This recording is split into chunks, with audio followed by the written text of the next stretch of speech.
286. Esse é o número de igrejas para cada 100 mil habitantes no Brasil. São 17 templos evangélicos abertos por dia. E de acordo com o último censo do IBGE, existem 580 mil estabelecimentos religiosos no país. Os números assustam, mas aqui vai o verdadeiro choque. A quantidade é maior que a soma de escolas e hospitais. E há um agravante. Alguns segmentos destas instituições religiosas estão sendo cada vez mais contaminadas pelo poder das milícias. Esses grupos paramilitares estão espalhados por todo o país e orquestram a disseminação de doutrinas que visam seu benefício próprio. É o caso do Complexo de Israel, na zona norte do Rio de Janeiro. O traficante Peixão passou a frequentar a Assembleia de Deus Braços Abertos e mudou de nome. Agora se chama Arão, irmão de Moisés, segundo a Bíblia. O traficante não abandonou suas atividades e trouxe sua fé para o mundo do crime.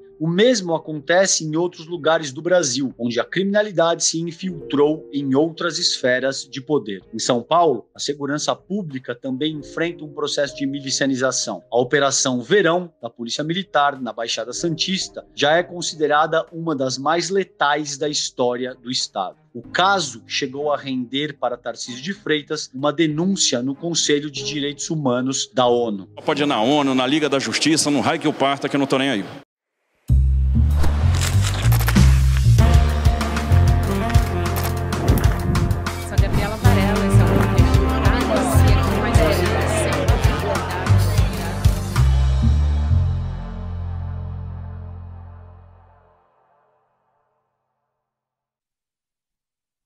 Olá, comunidade CL, seja bem-vinda ao seu videocast em detalhes. Aqui você sabe, né? Todo dia com a Gabi Varela, hoje especialmente comigo.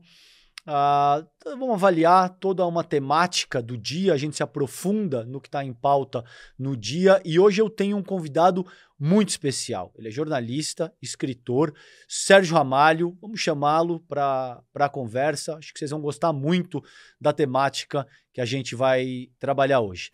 Sérgio, obrigado por aceitar o convite do Em Detalhes, é um prazer falar contigo, querido. Bom dia, César. Bom dia a todos aí, a comunidade CL. É um prazer imenso estar aqui com vocês. É um prazer todo meu, enfim. É super importante realmente a temática que vocês vão abordar hoje. Vamos lá, querido. Sérgio, você lançou no começo desse ano, né, pela editora Matrix, o livro Decaído. É um material absolutamente fundamental, considerando a organização sociopolítica que a gente tem no Brasil hoje e para refletir acerca do futuro da nação. Eu gostaria de começar por aí. Eu gostaria de começar pelo teu livro. Eu sei que você já falou, inclusive acho que aqui mesmo no Em Detalhes, né, a respeito do livro, mas conta de forma resumida para a gente o que você traz no Decaído, o que você aborda nesse teu material, por favor. O Decaído eu conto a história do Adriano da Nóbrega, né, que ficou muito conhecido como capitão do BOPE, na verdade um ex-capitão do BOPE. Eu faço uma varredura da história desse ex-oficial do BOPE, 25 anos da história desse cara.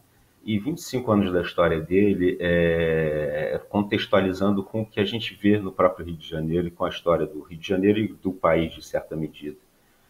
O Adriano ele é infiltrado, eu comprovo isso no livro, ele é infiltrado na Polícia Militar já para atuar no BOPE, ou seja, para ser treinado com requintes de qualidade que o BOPE dá, né, para atuar para o jogo do bicho, para a máfia do jogo no Rio de Janeiro.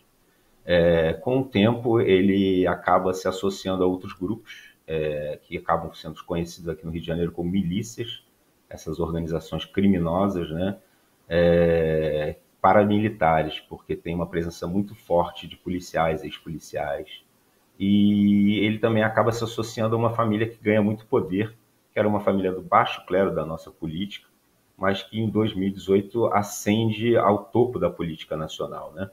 O pai, Jair Bolsonaro, se torna presidente da República e o filho, que era um grande parceiro do Adriano, senador da República.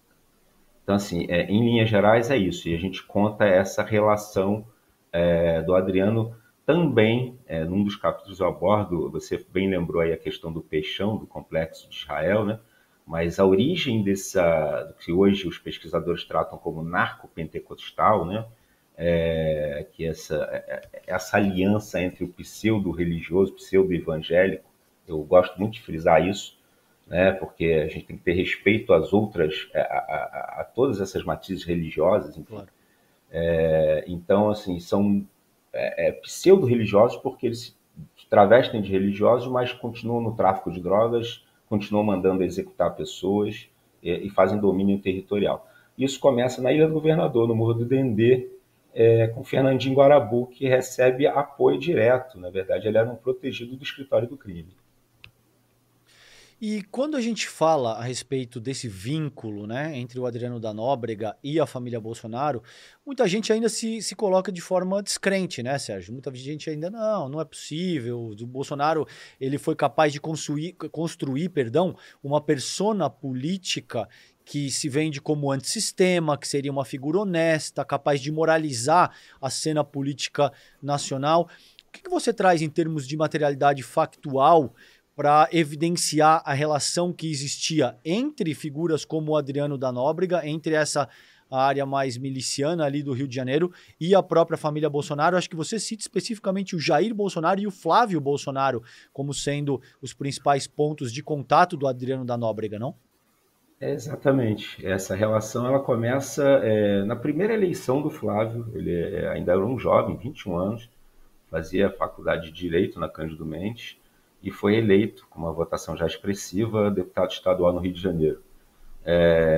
Já exatamente usando essa base política da relação deles com policiais, o que não há nada de ilegal nisso, mas com uma defesa já premente do policial que parte para o confronto, o policial que mata, né? Com as defesas que eles sempre fizeram de torturadores, como o Brilhante, Ustra e o Adriano depois. E eu mostro no livro que essa relação começa exatamente a partir de um roubo do carro. O Flávio tem um carro roubado. Pouco depois de ter sido eleito, ele ainda não havia nem tomado posse do primeiro mandato como deputado estadual. E aí ele começa a relação dele com o Adriano, que era um ex-BOP. Ele já tinha saído do BOP, ele tinha sido afastado do BOP já por suspeitas de relação com a máfia do jogo no Rio de Janeiro. Ou seja, a família dizer que não conhecia o Adriano era um herói. Não, ele já era afastado. Quando ele vai para o batalhão da Tijuca, que é onde morava o clã Bolsonaro, e onde acontece esse roubo do carro, o Adriano ele já tinha sido afastado do BOP por essas suspeitas de ligação com a máfia do jogo. Então eu faço a narrativa mostrando toda essa relação. A partir desse roubo do carro, o Adriano começa a atuar quase como um segurança informal do Flávio Bolsonaro. Ele começa a fazer ações na Tijuca. Quem não conhece o Rio de Janeiro, a Tijuca é um bairro cercado por morros aqui do Rio de Janeiro, e muitos deles dominados por facções criminosas. Naquele período, uma delas, Comando Vermelho, se associava muito à ação deles aos roubos de carro naquela área da Tijuca. Então o Adriano passa a fazer uma varredura, se envolve em mortes de suspeitos, né, como eles chamavam naquela época, a morte do suspeito nos autos de resistência, e até no sequestro do filho de um dos chefes do Comando Vermelho, que é Isaías do Borel. O grupo dele, da PM, do grupo dele, do GAT dele, participa do sequestro do filho desse narcotraficante. Então, assim, a partir disso, o bairro pega fogo, a situação fica bem complicada. E eu mostro que a relação deles, do clã com o Adriano, ela começa aí e ela se desenrola muito com a própria família participando de estratégias de defesa do Adriano. Aquela coisa que já foi noticiada muito, né? O Adriano recebeu a medalha Tiradentes, que é uma medalha importantíssima aqui dentro da história da Assembleia Legislativa do Rio de Janeiro. Ele recebeu antes uma moção, e todas essas comendas foram dadas a ele num período em que ele estava sendo investigado. Ou seja, essa estratégia de usar a foto, como foi dita aí durante esse último evento aí na Paulista, né? Vamos levar muita gente para ter uma foto, que é para pressionar o judiciário, pressionar todo mundo, né? Pressionar a nossa democracia. Essa é uma estratégia que esse clã usa já há algum tempo. Quando eles entregam a medalha Tiradentes para o Adriano preso, ele estava preso e condenado por uma execução. Na verdade, ele estava em julgamento, ele foi para julgamento. Eles entregam essa medalha às vésperas dele ir para júri popular. O Adriano tinha sido pronunciado, e respondia pela execução, tortura e execução de um flanelinha em Copacabana. Na verdade, ele trabalhava em Copacabana, esse flanelinha. Então, assim, essa relação, fizeram uma foto desse evento, dessa entrega dessa medalha, para ser colocada no julgamento para mostrar que o Adriano tinha costas quentes, ele tinha a proteção de um deputado estadual e, então, de um deputado federal. Né? Jair Bolsonaro era um deputado federal do baixo clero, né? Como se costuma dizer, ele mesmo admite isso. Sim.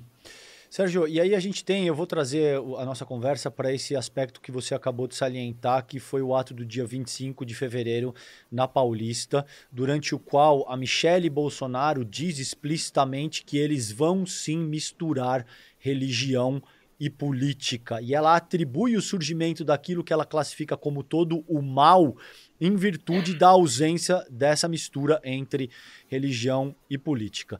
O professor João César de Castro Rocha apresenta um termo que ele diz que deixa de ser, portanto, uma teologia da prosperidade, que é o que em alguma medida vinha sendo adotado como estratégia pelo próprio bolsonarismo, e isso se transforma numa espécie de teologia da dominação. E a gente tem, portanto, essa dimensão teocrática miliciana assombrando o próprio futuro do país. Eu gostaria que você fizesse uma reflexão a respeito disso, Sérgio. No teu trabalho, na tua pesquisa, como é que se correlacionam todos esses elementos dentro dessa equação? A questão do dogma religioso, a questão do tráfico de drogas, a questão das milícias. Existe, de fato, um movimento de unificação de todas essas dimensões que pode resultar naquilo que vem a ser uma espécie de teocracia miliciana no Brasil? Sim, sem dúvida nenhuma. A gente está vivenciando isso. A teocracia miliciana com grupos fundamentalistas assim, extremamente perigosos, né? Porque eles misturam a questão das armas, né? O domínio territorial, essa questão do uso da fé, né? Na verdade é o uso da fé, nesses lugares em que as pessoas já sofrem com a ausência do Estado. Então, se usa muito isso. Essas pequenas igrejas, aí eu não estou nem falando daquelas grandiosas que a gente já conhece, com pastores que têm políticos no bolso, que têm suas bancadas, né, no Congresso. A gente está falando de templos menores, mas de grande importância para esses grupos. Por quê? Porque eles têm uma relação, por conta do neopentecostalismo, e, ao mesmo tempo, esses grupos eles flertam com esse lado aí do suposto ex-bandido, que não é ex-bandido, né? O Peixão, o Fernandinho Guarabu, que é que eu mostro no livro bem, que é mais a origem disso, desse fenômeno na Ilha do Governador. Ele ficou mais de 16 anos dominando uma região onde tem o Aeroporto Internacional do Rio de Janeiro, onde tem um batalhão, onde tem uma classe média. A Ilha do Governador é um bairro de classe média. E esse cara dominou essa região protegido por esse grupo paramilitar, ou seja, há uma associação, e essa associação ela vem crescendo fora da própria questão da milícia, né? Você tem hoje um movimento no Rio de Janeiro em que você tem essa associação de grupos paramilitares, de milicianos, com traficantes de facções que até então, no passado, se colocavam como rivais, inimigos, né? A própria narrativa, né, a retórica usada pelos milicianos no passado era assim: nós somos policiais tentando defender aquele lugar onde a gente mora do tráfico, né, o grande inimigo, o tráfico de drogas. E eles estão se associando.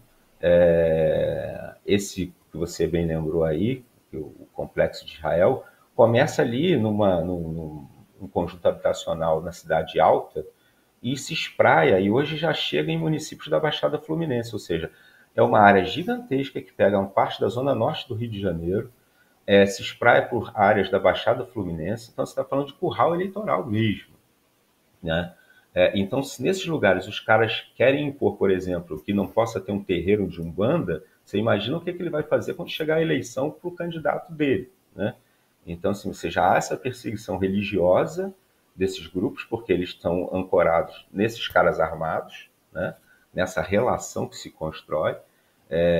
E outra coisa que é gravíssima, né, e que eu costumo falar, felizmente até vou aproveitar o momento, porque você bem lembrou, eu fiz uma entrevista com a Gabriela aqui também no espaço de vocês, em detalhes, E a gente falou, eu questionei uma coisa que se fala muito, né, do siga o dinheiro, a gente escuta isso, né, nos filmes americanos o tempo inteiro, e aqui a gente, embora tenha ferramentas, isso é muito pouco usado.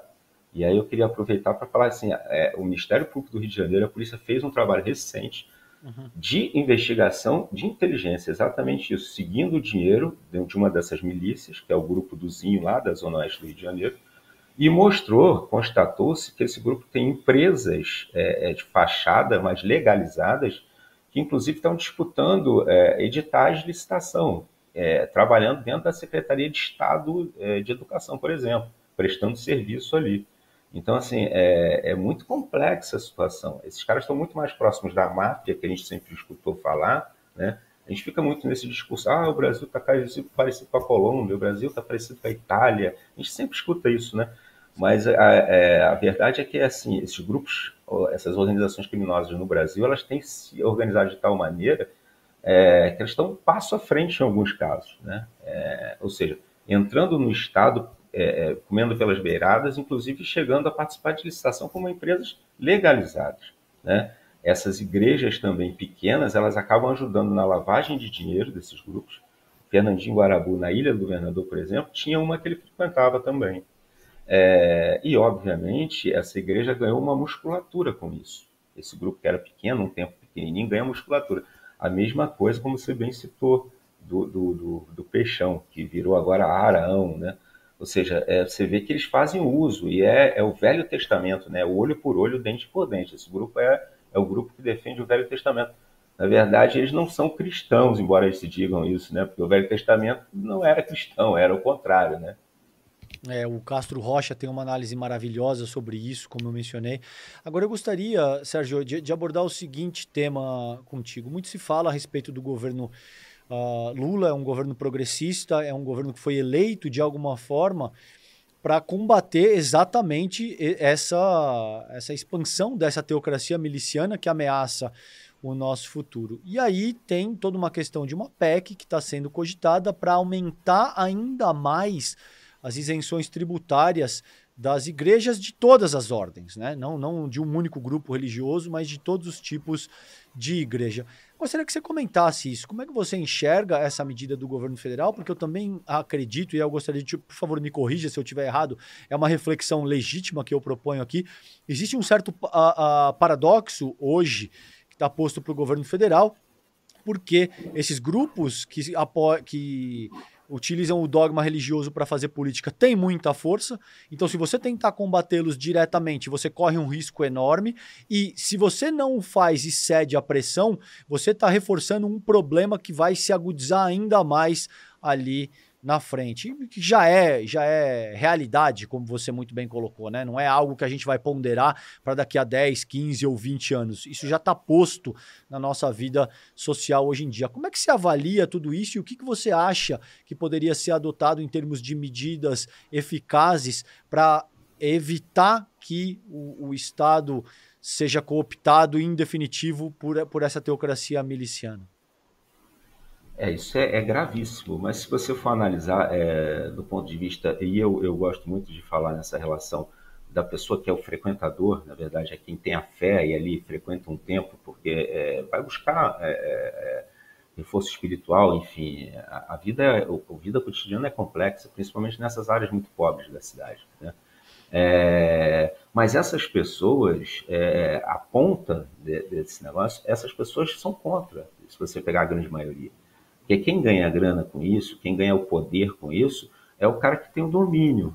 Então, assim, ele se associa a um pseudo-pastor, né, que cede ali aquela igreja ali por uma série de questões em que ele está lucrando com aquilo ali, né?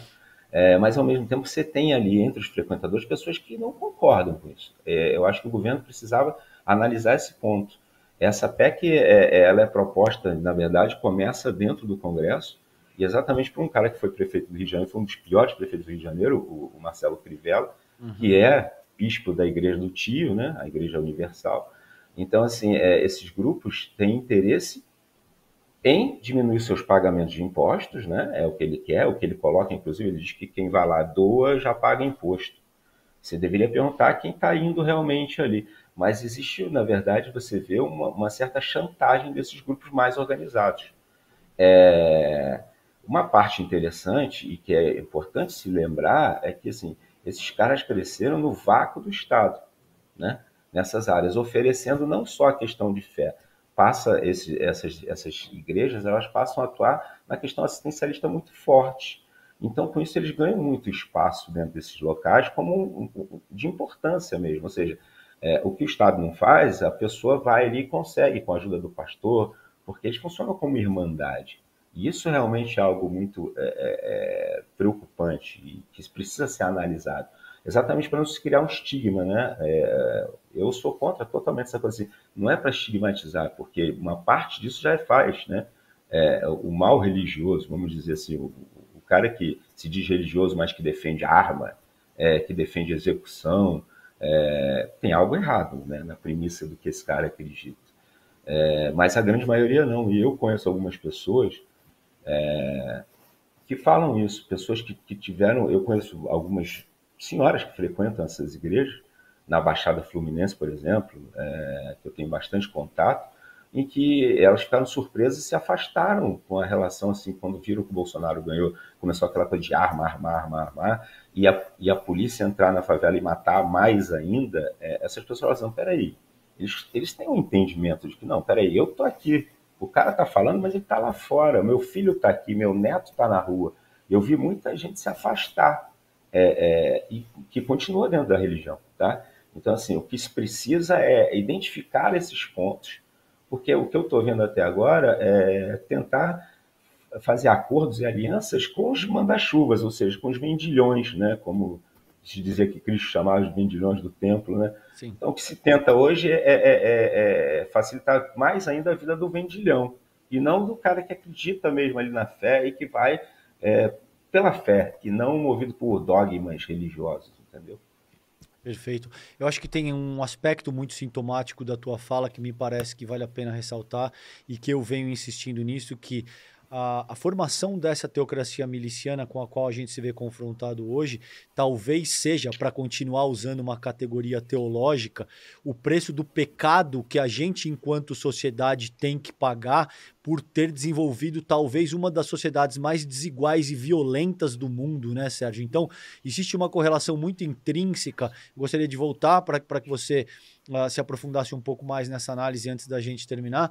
Existe uma correlação muito intrínseca entre carestia, entre pobreza, entre todo tipo de negligência estatal, como você acabou de salientar, e o desenvolvimento dessas forças que operam com base no dogma religioso, não? Exatamente, perfeito. É o que acontece, é o que você vê.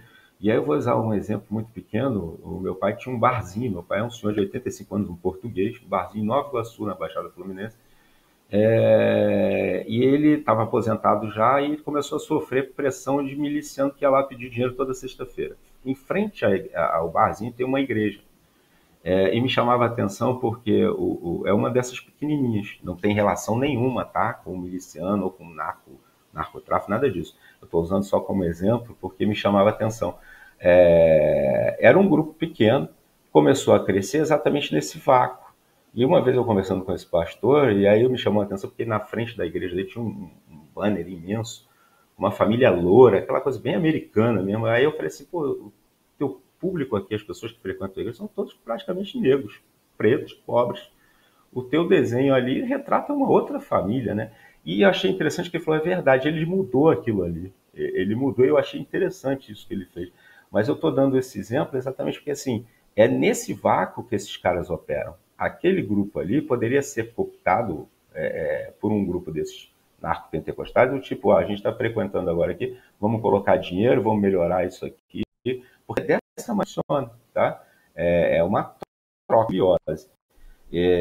Então, assim, não me pareceu ali, naquele exemplo que eu estou dando. Pelo contrário, ele é contrário a esse grupo, e eu achei bem interessante. Mas essa percepção mesmo do assistencialismo, porque de maneira, ele faz o assistencialismo ali para o irmão que frequenta a igreja dele, né? Eles se ajudam de várias maneiras. É uma irmandade, e a utilização desse conceito de irmandade por esse grupo é que eu acho que é perigoso, pelo grupo criminoso, entendeu? Porque eles querem lavar dinheiro, mal comparando, é mais ou menos como o bicho fez aqui com as escolas de samba uma época, meio que um processo de lavagem de imagem.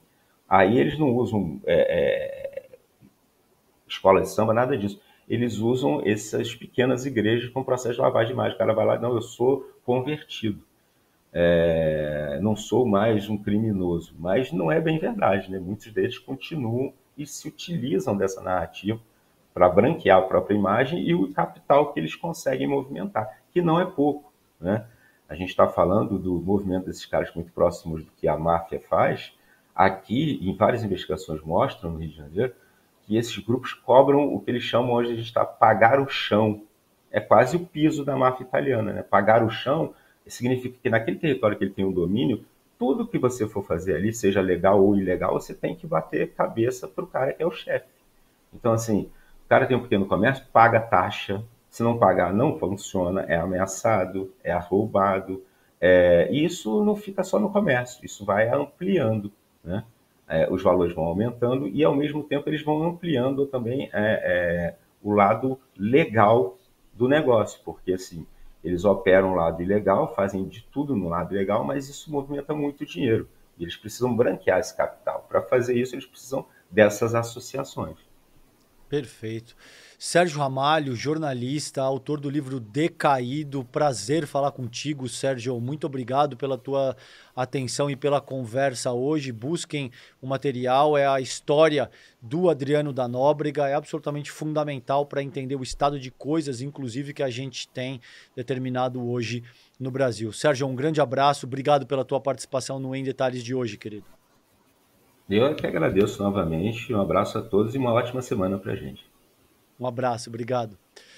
Gente, antes de encerrar, vou chamar aqui com vocês, a gente teve na nossa aula aberta de ontem, que foi histórico, com a Maria da Penha.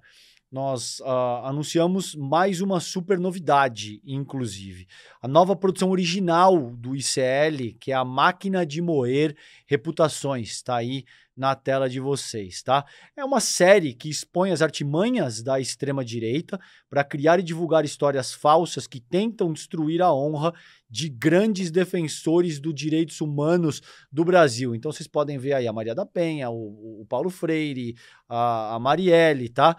A gente conversou com jornalistas e especialistas para entender por que figuras como essas que eu acabei de salientar aí para vocês se tornaram alvo do ódio de extremistas. O primeiro episódio sobre a Maria da Penha está disponível na plataforma hoje, 8 horas da noite, 20 horas, na plataforma do ICL. Então não perca essa super produção do ICL, acesse o emdetalhes.com.br, faça sua assinatura do ICL para assistir a série Máquina de Moer Reputações e a entrevista que mostramos ontem com a própria Maria da Penha, tá bom? Você também garante o acesso a mais de 250 outros conteúdos exclusivos, você sabe, aí o conteúdo absolutamente denso que o ICL oferece para vocês, tá bom? Então é isso, por hoje o videocast em detalhes fica por aqui. Amanhã tem mais, amanhã Gabi Varela tá de volta para conduzir o Em Detalhes aqui com vocês. Um beijo grande, fiquem bem, tchau, tchau. O objetivo é limpar a cena do crime para a macharada. E o trabalho deles era assassinar reputações.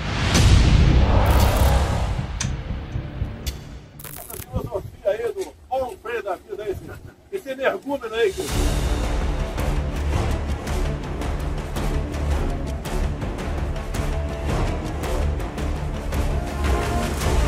A família Bolsonaro tinha todo um esquema montado para atacar opositores virtualmente. Mas se a gente for lembrar, foi exatamente essa estrutura de questionamento que colocou em xeque as eleições de 2022. E deu no que deu. Para quem ainda não entendeu, isto é uma guerra de narrativas. E nos campos de batalha, as máquinas de moer reputações estão sempre à espreita.